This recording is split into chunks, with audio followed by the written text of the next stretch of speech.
अस्सलाम वालेकुम, कैसे हैं आप सब। उम्मीद है कि आप सब बिल्कुल ठीक ठाक होंगे, खुश होंगे, आबाद होंगे। मैं भी अल्हम्दुलिल्लाह बिल्कुल ठीक ठाक हूँ जी। तो आज संडे का दिन है और नाश्ता हम लोगों ने कर लिया है, मगर ये चूल्हा मैंने तकरीबन 2 दिन से साफ़ नहीं किया। वैसे तो मैं रोज़ ही साफ़ कर लेती हूँ, जब रात को मैं किचन बंद करती हूँ, लाइट वगैरह बंद करती हूँ, तो उससे पहले मेरी कोशिश होती है कि मैं सारे किचन को बिल्कुल नीट एंड क्लीन कर लूँ। खैर, रात के बर्तन तो मेरी बेटी धोती है, तो वो भी किचन को साफ़ कर लेती है। तो आज चूल्हा ज़रा गंदा था। नाश्ता हम लोगों ने कर लिया है, तो मैंने सोचा है कि मैं चूल्हे को साफ़ कर लूँ। और आज संडे का दिन है, तो संडे के दिन में ज़्यादातर जो मतलब फ्रूट्स वगैरह होते हैं, गोश्त कीमा होता है, चिकन वगैरह होते हैं, ये मैं मंगवा लेती हूँ अपने हस्बैंड से, क्योंकि वो घर में होते हैं। तो बस मेरी कोशिश होती है कि मैं उनसे ये सामान मंगवा लूँ, क्योंकि बाकी ग्रोसरी तो खैर मैं कर लेती हूँ, मगर ये सामान जो बाकी जो चीज़ें होती है तो मेरे हस्बैंड ले आते हैं। तो बस ये नाश्ता हम लोगों ने कर लिया था। थोड़े से बर्तन है वो भी अभी मैं धो लूँगी, और ये चूल्हे को मैं पहले साफ़ कर लूँगी। तो जी, मेरे हस्बैंड सौदा लेकर आ गए थे। उनको मैंने कहा था कि चिकन ले आए और कुछ बोनलेस ले आए। तो जब वो गए हैं, तो उसको जो दुकानदार है उसने कहा है कि हम ऐसा कर लेते हैं कि जो चिकन के ब्रेस्ट पीस हैं, ये ब्रेस्ट पीस जो हैं, तो ये मेरे बच्चे बिल्कुल भी नहीं खाते।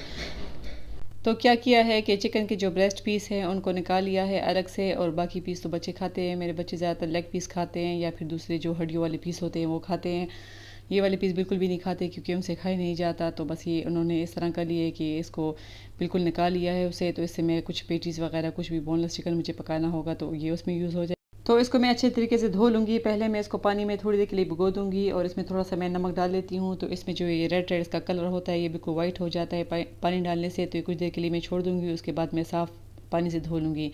अच्छा जी, यहाँ पर मैंने बोनलेस चिकन ले ली, मैंने 2 ब्रेस्ट के पीस ले लिए। उससे मैं पेटीज़ बना रही हूँ, जो बर्गर पेटी होते हैं वो मैं बनाती हूँ। इस तरह मैं बना कर रख लेती हूँ, तो काफ़ी सहूलत हो जाती है।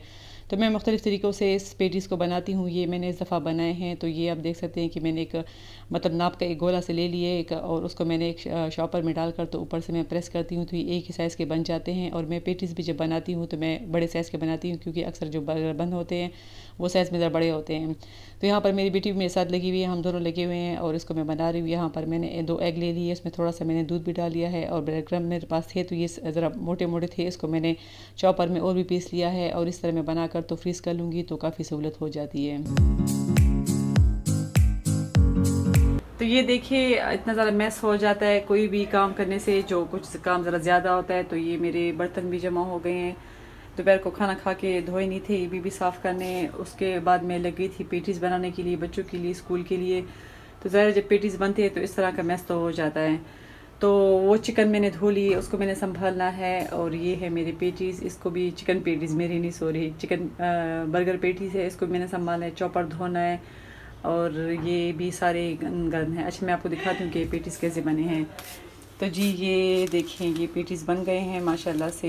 ये 2 चिकन ब्रेस्ट है, फुल 2 चिकन के ब्रेस्ट थे, तो उससे ये बन गए हैं। और ये आप देख सकते हैं कि ये माशाल्लाह से काफ़ी बड़े साइज़ के मैंने बनाए, क्योंकि बर्गर अक्सर बड़े साइज़ के होते हैं। तो ये बड़े साइज़ की पेटीज़ बन गए हैं। इस पर मैंने एग और ये ब्रेड क्रम्सी, एग कुछ बच गई, ये 2 एग मैंने लिए थे, थोड़े से इसमें मैंने दूध डाला हुआ था। और ये ब्रेड क्रम्स, तो ये भी ख़त्म हो गए हैं। तो इसको भी मैं कर लूँगी फ्रीज़र में रख लूँगी। और फिर सहूलत ये होगी, जो भी टाइम होगा सुबह, मतलब अगर स्कूल जाने के टाइम बच्चों को दिल चाहा तो मैं बर्गर बना कर दे दूँगी। तो इसको मैं ज़िप-लॉक शॉपर में डाल कर तो फ्रीज़ कर लूँगी। और उसके बाद फिर मैंने इस चॉपर को साफ़ करना है। ये चॉपर भी गंदा हो गया है। ये बहुत माशाल्लाह काम की चीज़ है, बहुत ज़बरदस्त चीज़ है। और इन सब बर्तन को मैंने रखना है। वो मैंने जो चिकन थी उसको मैंने धोना है, धो तो खैर मैंने लिया है। अब इसको मैं पैकेट्स में डालकर तो मैं रख लूँगी। और ये सारे पेटीज़ का सामान है जो भी हम लोगों ने बनाए हैं, तो सबको मैं साफ़ करूँगी। बर्तन भी धोने हैं, तो बस ये किचन को अभी मैं नीट एंड क्लीन करूँगी। बाकी दूध मैंने निकाल लिया है, चाय मुझे बनानी है शाम के लिए। तो जी, ये हो गए मेरे चिकन बर्गर पेटीज़, काफ़ी ज़बरदस्त मज़े के बन जाते हैं। इससे तकरीबन ये 14 बन गए हैं पेटीज़। तो इनको मैंने ये पेपर में ज़िप-लॉक जो है इसमें मैंने बंद कर ली है। इसको मैं फ्रीज़ में रख लूँगी फ्रीज़र में।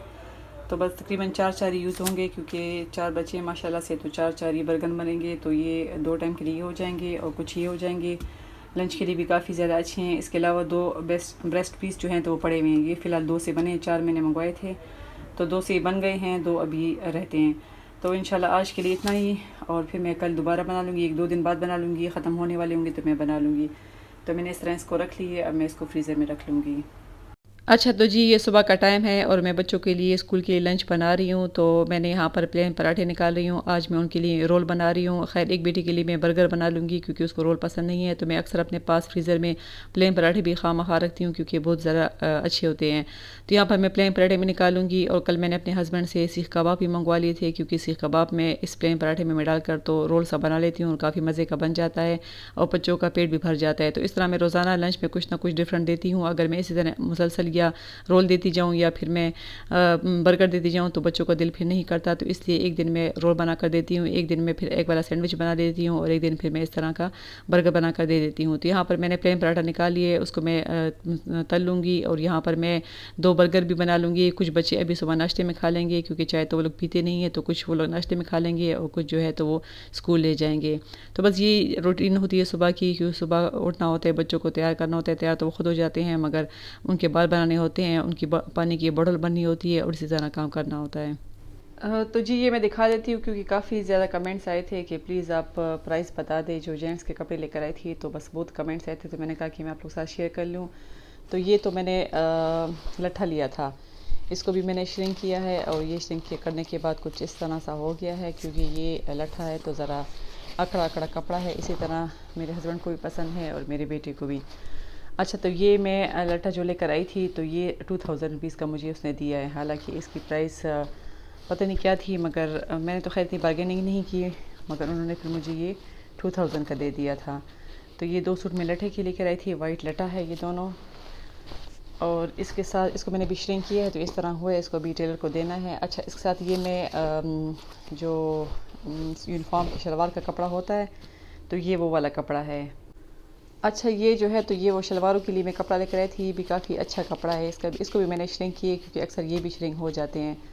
तो इसको अभी क्या कहते हैं, इसे केटी कहते हैं या पता नहीं जो से भी कपड़ा इसको कहते हैं। तो ये मैं वाइट शलवारों के लिए लेकर आई हूँ क्योंकि यूनिफॉर्म के साथ शलवार काफ़ी मतलब ये कि 2 दिन भी बच्चे पहन लेते हैं तो गंदा हो जाता है। तो इस वजह से मैंने सोचा कि मैं यूनिफॉर्म के लिए सिर्फ शलवारें ले लूँ। बाकी तो मैं वदूद होम स्टोर से रेडीमेड लेकर आई थी, मगर ये मैं बना लूँगी, टेलर को दे दूँगी। और ये तकरीबन 1.5 सूट है।